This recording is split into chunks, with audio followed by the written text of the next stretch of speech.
Nansana kyesinga ghettos endala nga sinnajjeera yokka. Ekisooka Nansana Scouts we? Wow. Fetuli ba scout.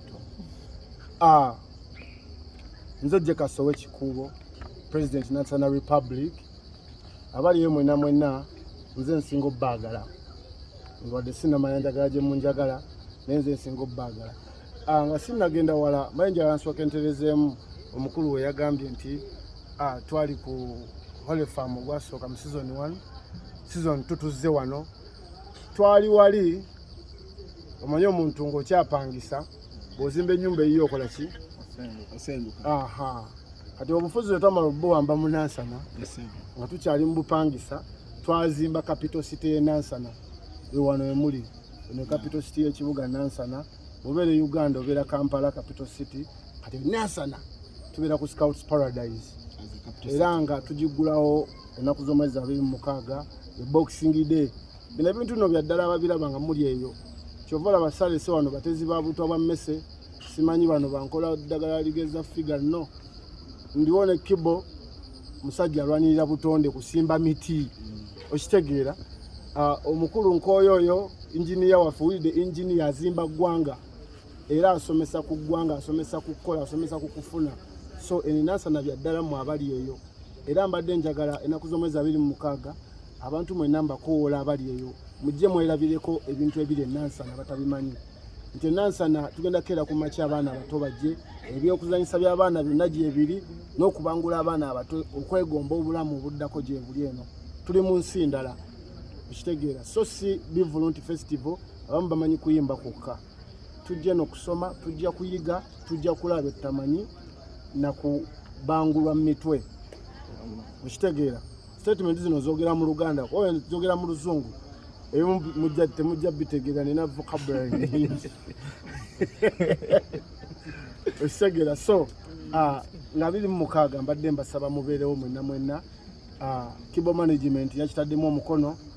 Epushinze nate njagala tugenda kujjayo nga tusimba emiti. Abantu abatema emiti mukola bubi. Era wano ku Scouts Paradise tulinawo n'ekibira.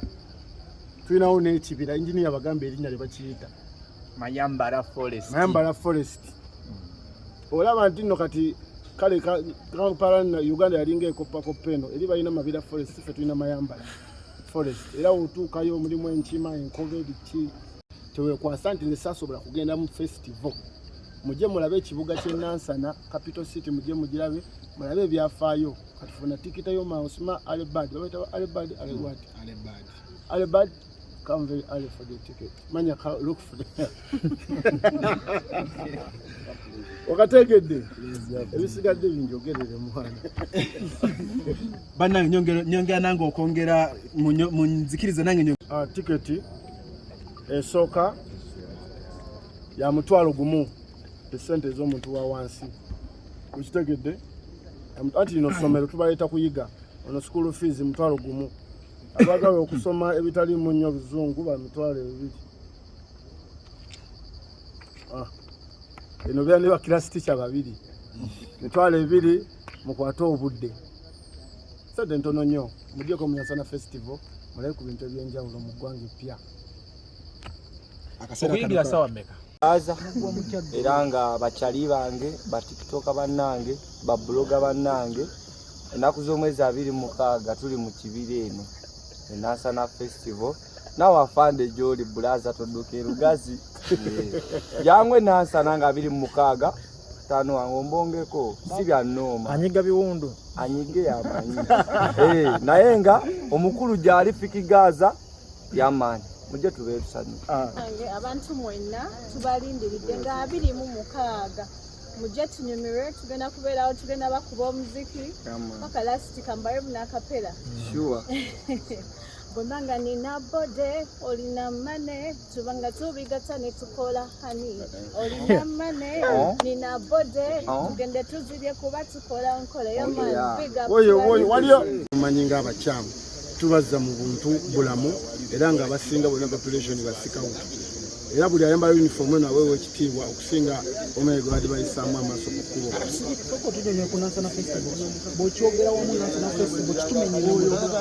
Nansana Festival kino ekintu twakikopa ku Kampala Festival olw'ensonga ngewe nakera ku makya neŋŋamba nansana eno katujawule ku ggwanga Uganda tube nga twetwalanga ffe ne tuba nga tukoppayo ku bintu ebimu ebiri eri ebibavimbisa ne tukoppa Kampala Festival tukola Nansana Festival Gravity omutujju Gravity ajja kujja ayimbe naye nga omumanyi jjukira musajja tribe ye mugimanyi musajja munyongo tabeera nnyo Kampala okategeera atambula nnyo mu byalo eyo so kyemmanyi ajja kujja abeerewo era bafaani bamulinde naye nga ennaku zino abeera bize nnyo alina ebimuwuuba tebayamba saagala nnyo muteeka nnyo kuki muteeka ku lwokaano lwagamba nti naye ng'alina okubeera muko kimanyi ekyange kiba kimukwatako era mmaani ennaku zino ebizibu bingi bw'obeerayo ng'oli muzigo gw'oba mu nnyumba yo gwe kikuyisa kitya ng'olaba mukowo oba mukijjanyo buli mulimu buli haso yonna yonna erimu sayidi ennungi n'embi kati bw'oba nga togumye oyinza okugenda n'olwokaano naye kyemmanyi ali strongo alwanagana na buli kimutomera era alimala n'abiwangula tobola bino byatandika fayini kayimba ne bakabaninga naye era asigala akola kubanga anoonya amata ga Shalom. Gwenga mukoddomi we wali omutuuzizaako n'oyogera n'omugamba ennyimba z'oyimba kyusaamu namutuuzaako naye nga nemugamba ennyimba wakiri ebigambo biba bikaluba mu Luganda biyimbe mu Luzungu lwakuba twakebeera mu dictionary ng'ekigambo erinnya omunyongo nga mu Luzungu tekiriiryo naasalawo akireete mu lulimi olwo lwakuba nti abalala bakikwata bukyamu naye nga tunakifuna mu Luzungu olimba agenda duddamu mu Luzungu lube nga lufuuka hiti neera ennyimba abadde akubye ennyingi ze baaweze ng'ebijanjaalo n'endala zonna ali wakuziddamu buzi byonna twatudde ezimu agenda ziddamu mu Luswayiri ezimu aziddemu mu Luzungu naye nga kuba eri ebigambo ebyo biba tebitiisa nnyo ggwanga kubanga wayimba binizi kano kenyimbye what I have sing it is for binizi tawemula just olimi twalukwata bubi eno buli kigambo kyogererayo ewala wabeera miningi yakyo ate kati nga omanyi nti Obuganda buli welcoming Obuganda bwe bukulira Uganda Obuganda buli welcoming welcominga buli tribe okubanga twetabika so ebigambo byafuuka ekizibu mu Uganda muno kuba nze nakera ku makya n'ennyimba ekigambo jigi jigi kankanya ndabe ku jigi jigi jigi jigi jigi jigi nagenda okugendako eyo Sudan ntuuka mu Waarabu bakwata ku ntebe bagamba jigi jigi naye nga nze ndaba tekirina buzibu naye ngeri ki so tebasobola kyewala olw'ensonga baagata tribes nnyingi Obuganda bwayaniriza tebulina ngeri gye bujjawo nnimi ezo obubaka ki omuweereza ku mbeera gy'ayitamu ani Gravity ye ali strongo Brad manyi gy'oli yonna gy'oli beerayo nga bw'oli sigala ng'ofayita ennyimba tuziddemu mu Luzungu ne mu Luswayiri zigenda kuddamu zikube hiti bro yamaani Nansana gye tuva ate nga tugyeyagaliramu nnyo tugenda beera Nansana Festival wano wennyini wano ku The Scout Paradise Nansana abamanyiyo kifo kyaffe kirungi nnyo kyagabi kitegeke wano wennyini we tugenda okubeera ate ze mumanyi era ndi presentinga Nansana wembeera wonna wonna gye kasobola kikuba oyo presenti wange okwolwaleero erinnya Engineer Nkoyoyo Elisa Kiwana ku ludda olwa Stone Roofing Uganda Limited ne Stone Roofing Uganda Stone Roofing International Perfection Institute oba Skilling Center tuli basanyufu okuba nti twegattira wamu ne Jekas okuba nga tuteekateeka Nansana Festival kubanga erina ebiruubirirwa ebifaanagana n'enteekateeka zaffe nga Stone Roofing yonna nga mother wabula ng'ate erina enteekateeka erimu skilling oba kyetwaliise kubanga Nansana Festival eri edutainment evudde mu kuba okusanyuka obusanyusi wabula okusomesa ate nga ffe aba skilling tugamba nti kino kitukwatako nnyo wa Uganda Scouts era nga nze nkulira ebya innovation and talent development ensonga eno egwa mu kkowa lyange nga akulira ebyobuyiiya n'okutumbula ebitone mu Uganda yonna omuscout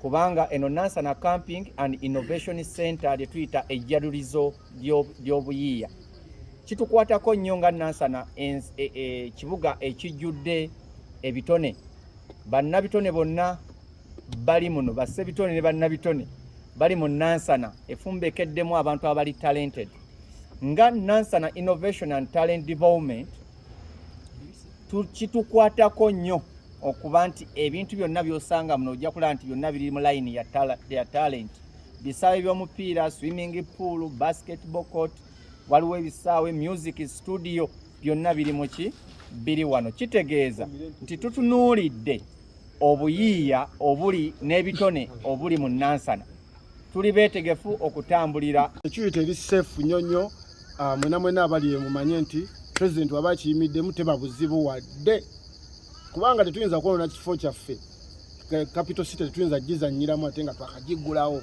otugireetamu omuzanyo kitegeeza tuba tetujagala we love our city more than anything.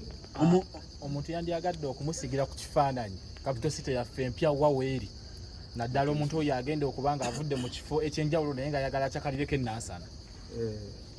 Capital city yaffe bubeera ku Nansana ku main road ku Nansana police station opposite waliwo gye bayita municipality ye Nansana kati ku municipality wokkiririra ffe anti Nansana tulina kooti ye Nansana ku kooti kwennyini ekyemmanga awo wewali gadeni yaffe nene nnyo mpozi nga engineer omanyi okulagirira okusinga ku nze nga njise mu lulimi olw'okuba plan bw'ovaamu ku stage ya police opposite sale kubo owali municipal council owali tanka empanvu ey'amazzi agasapulayinga Nansana obuuza kooti ye Nansana oba Ashinaga somero lya Ashinaga oba Nature kugamba capital city bagizimba mu makati masomero ne wabeerawo amalwaliro ne wabeerawo kooti ne wabeerawo poliisi n'ekitebe kya municipal bw'otuuka ku ebyo byennyini mu Nansana abayimbi okusookera ddala bakulembeddwamu Pastor Wilson Bugembe oyo muyimbi waffe w'e Nansana mukimanyi mwenna tayinza kutabaawo MC Maria Chiwali jjukira talenti ezisinga abaana bava Nansana Aroni Niro aba Samian Shaw aba comedian aba Zex Birangirangi ba King Zale abayimbi bangi abala Fiki Gaza Mozelo Kids bangi mpoza ani ayimbe dirudo nene oba njogera ekindeke ki abayimbi bangi nnyo olwo omwana oli ayimba endeka nafuuka bikadde nnyo mama nnyabo abula ekigendo beera no kitoobero gwe kyoba omanya buli muyimbi waali olunaku olwo ogenda kuddayo ng'okkuse omuntu ali awaka ku TV oba agenda okulaba entertainment news nendagadde okumanya Nansana Festival kyeki era kitegeeza ki? Ekisookera ddala Nansana Festival bw'owulira ekigambo Nansana baba bakoowodde abatuuze b'e Nansana okwaniriza abazze okulambula Nansana okwolesa kiki ekikolebwa e Nansana n'enneeyisa y'e Nansana. Tweyisa tutya mu byenfuna, tweyisa tutya mu byempisa, tweyisa tutya mu bugunjufu, tweyisa tutya mu by'obuyonjo, tweyisa tutya mu by'obulamu ne mu byenjigiriza. Bwe kiba festival kwe kwolesa bye tuyina ng'ab'e Nansana okubiragako bannaffe abatulinaanye sinakindi babeeko bye bakoppa ate bazzewa ewaabwe bagamba nti ne gw'ozadde akukubira eŋŋoma n'ozina ne Nansana eyakafuuka municipal efuuse ensonga mu ggwanga kyetuva olaba nti ye Nansana esoose okufuna capital city nga eyaayo Nansana capital city Discount Paradise nga Nansana weebadde capital city y'e Kampala nga te Kampala capital city ye Uganda nga Uganda ye pearl of Africa. Africa is the land of opportunity. Kati eno opportunity ezze tugikozese nga bannansi okwolesa n'okumanya Nansana ekikola etya weeba ekisobola naawe okisobola tuzze kuba nti gwe kyoba osuubira ozze kulaba bipya nga nze abali wano nti mumanyi mu Africa nti nze natandikawo okuseresa amayinja nga n'ennyumba eyasooka okuseresebwa amayinja mu Africa era eri mu Nansana. Ku ssaawa ya leero ebintu bingi ebitandikiddwawo mu Nansana bakomediyani ab'amaanyi abayimbi ab'amaanyi mubalabyeko nga Nansana ebafulumya era suubira ebipya bwe balitonalawo badde okimanyi ffe tuzimba emmotoka wano mu Nansana tulina emmoloka ezaffe ze tuzimba ezisobola okutaasa omuntu mu mbeera yonna ey'obwetaavu nga ate za buyonjo yabwe y'abantu abamu yatandise dde okola community service mu kitundu. Tugenda bba tukwatagana nnyo n'abakulu bano okwongera okulaba nga tubaako engeri gye tusomesa bannansana naddala kati olunaku olwaleero ffe tuze wano nga Kibo Ghetto Climate Change Foundation kansooke nkirambululemu. Kibo Ghetto Climate Foundation kyeki era ekola ki? Kibo Ghetto Climate Change Foundation erwanirira butonde bwansi. Ensi erina akasambatuko keri mu kuyitamu. Ebitundu omwatatonyanga nkuba kati gyetonya ate watonyanga nkuba erusa musana gwaka nnyo. Obuzinga obumu mu zisemayanja butandise okubbira olw'amazzi amangi ennyo.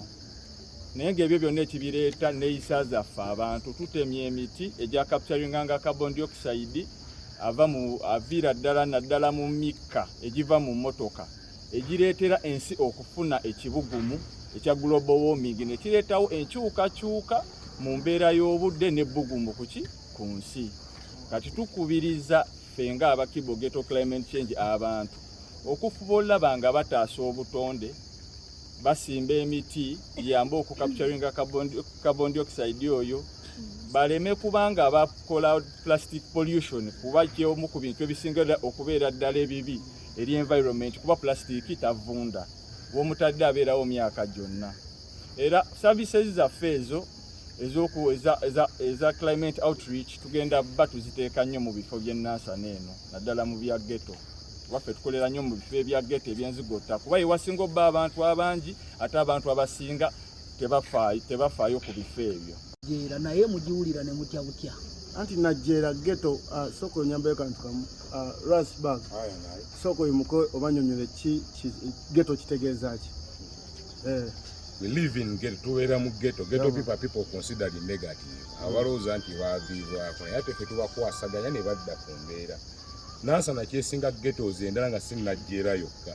Ekisooka Nansana ye ghetto yokka erina obukulembeze okuva waggulu paka wansi nga wulina kye bayita paperwork, worker plan ne administration. Ye ghetto yokka erina ground force esobola omobilizinga abantu bonna mu ghetto ezisigadde. Ki ekyenjalo ky'oyinza okwagala? Tulina ebintu biri bitaano bye tukola. Tukola mindset change, talent promotion, skilling, empowerment ne support the needed.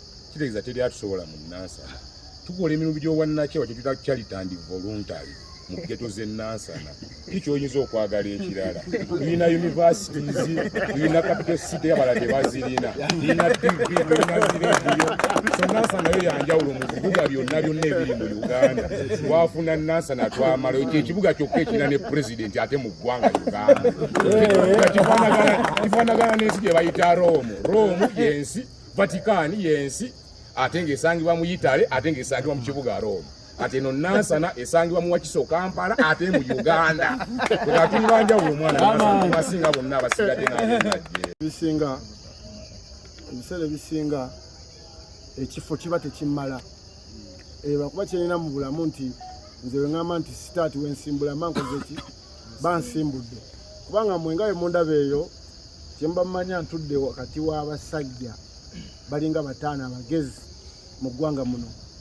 Okitegeera kyova ne bavaamu byaki ekifo tekerayo kiba nga tekitumala. Tusaba nnyo Mukama atukirizise gye bujjeyo mu maaso tugaziye capital city yaffe ebe ng'etuula ku ttaka eddene nnyo. Tubenga abantu b'Ennansana bonna nsooba malayo ne bajja ne bayiga ne babeerawo ne bavaano nga babanguse mu bwongo bo ntegeera. So okusoomozebwa kungi kwesijja kwogera nnyo wano olw'ensonga nkyakoola abantu kujja mu festival. Bempita bajje balabeko ne bagenda okuddayo banyumiza abaki abalala. Ab'Ennajjera tebagezaako kuba tebalina bifo ebiti binene. Tebalina bye bakusomesa abantu ettaka baalimalawo bazimba pavers. Ab'Ennajjera tebagezaako mujja kusita abantu nga they are suffocating. Bazimba pavers. Mwazimba pavers. Tusangayo kibira. Tebalina bye basimba miti, temulina bibira, muli ku prisma pollution. Twetegeka kuva eno tujja basimbira miti. Era tugenda manager Kibo no ettaka tujja kusomba kusomba ettaka urban farming kuzimbira mu Bukutiya kulimira mu Bukutiya mu bikomera musookola ennimiro abantu b'Ennajjera ekimutasobola kukola nansana ino kuffe tulina amataka mwena gye muli tubadde tubasaba ennaku z'omwezi nga 26 Desemba mwena mujje ku Nansana Festival kubanga eno egenda ba family day out abaana abato abavubuka abakyala abakulu mwena mwanirizibwa bingi ebigenda okubeerawo entertainment okuva mu bayimbi okusomesebwa okuva eri abakugu okulaba ku bintu byemuludde okulaba nga bwe babanyonnyodde ebibira bye tuyina zifishi pondi ze tuyina okunyiza kutwala nga kulambula eno festival egenda ba simanyi wenyiza kibanyoya ekyo boma kigenda kuba kikambwe masavu gokka byokulya ebyokunywa banange inginiya nkoyo yerisa kiwana nsoko kukowola bayinginiya bannange bonna mu ggwanga nti ffe nga bayinginiya abazimba eggwanga nti wadde obukulembeze bonna paliamenti ezimbibwa bazimbi masomero gazimbibwa bazimbi malwaliro ga bazimbi nguudo bazimbi kitegeeza ffe tuzimba eggwanga mujje tuzimbe Nansana yaffe mujje tuzimbe eggwanga lyaffe mujje twegattire wamu okulaba nti Nansana oba abazimbi tulina ettofaali erirabika leero lye tusobola okugatta ku ggwanga era lisobola okugatta Nansana basikawutu bannange mwenna mbayita Uganda yonna mujje mubeeko ate ebyokuyiga ne bye musobola okusheyalinga n'abantu abatuuze community jjukira kinga abasikawutu obuvunaanyizibwa bwaffe kubeera mu nsinga esinga bwe twagisanga mujje bagamba ebigambo bino ab'Nansana mwenna ab'Nansana mwenna twagala bagamba mujje mutegere Nansana kikyeri naddala abagoba abazugu manyimu ababodaboda mu nsi yonna be basinga okuzaala muleete abaana n'abakyala bajje ku Nansana Festival kibuga kya mirembe kibuga kya ssanyu ebyo bye tujja obbagamba nnaku z'omwezi nga 26 tiketi ziri out zafulumye dda wajagala gisange mu bifo bye babagambye ababodaboda mujje ku ofiisi Nansana weziri tubaagaliza webale nnyo ebalire ddala tunyumirwe wamu ate omulundi guno okwawukanako n'omwaka ogwaggwa nti omulundi guno tuli mu kifo ekisobola okutuholdinga ffenna tuli mu kifo ekirimu swimming pool tuli mu kifo ekirimu ebyennyanja gye tuvuba tuli mu kifo ate bwe muwulira scout mumanya security erikiriya okitegeera ensonga lwaki gye kasono tumukulembeza olw'ensonga nga Nansana Festival nze nno mbadde nyina gye nfubutuka mbadde ku live wano ninga mu kusatu kusobola kunsuba kuyita abantu kubanga kino kyanjawulo nnyo era temwerabira nti wano wennyini wagenda kubaawo amatundiro g'ebintu ebyenjawulo crafts abakola engatto n'amasaati gano ag'ebitengi abavuzi ba piki bagenda kubaawo nga department etunda zipiki ezo kulayisi wagenda kubaawo abayolesa ebyemisono. It is a festival nga bamulaba festival ezibera mu mawanga amalala g'enjawulo oba festival yali ebaddeko mu Kampala. So mwenna tubakoola n'abo abagala okwolesa bizinensi zammwe tubayita bizinensi yonna gy'olina jangu tusobole okuba tukwatiganira wamu ne Nansana Festival tusobole okuba nga tukwatira wamu mulimu guno era tugutunde ennaku z'omwezi 26 bannamawulire tubasaba amawulire gano mugatambuze nnyo Maka Pro abasajja wabadde obase naye oyinenge gye wadduse boti mu kamera nga mukulu story nate noyimirira nabadde nfuna stand